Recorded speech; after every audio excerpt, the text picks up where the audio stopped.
Press you, Congressman, do you want to see the President of the United States in jail? More than anything else, Wolf, I don't. This isn't about my feelings or about retribution. Look, the lizard brain that I have says I hope bad things happen to this man because he has been so destructive to our republic, to the concept of democracy, to the concept that internationally we are a light unto the nation. So yes, I have my emotional reactions. But look, we are a nation that is we are a nation of laws. So what I really hope, and this is me personally speaking, what I really hope is that if impeachment is not a mechanism of accountability, and I will tell you flat out that I can't imagine anything happening, anything at all happening that would cause the Senate to convict and therefore remove this president. So impeachment stops in the House, in my opinion.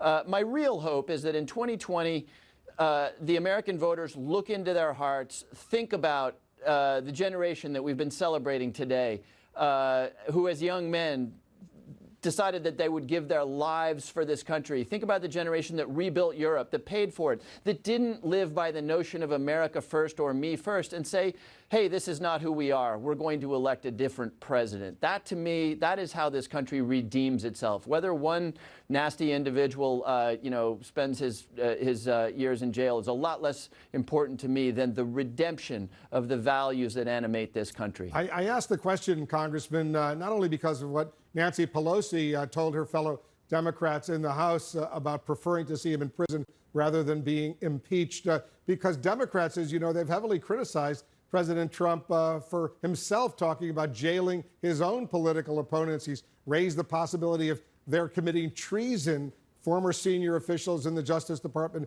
the intelligence community, the FBI. So what she has just said and what you're now saying, is that any different when you're suggesting maybe the president belongs in jail?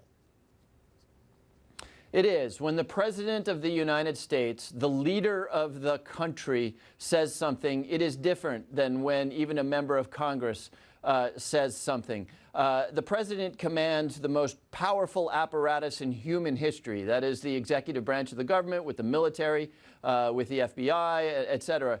He commands the most powerful institution that human beings have ever seen. So yes, what the president said, and by the way, he speaks for the country. I don't speak for the country. If I'm lucky, I speak for just more than half of my constituents. But the president speaks for the country. So of course it matters much more.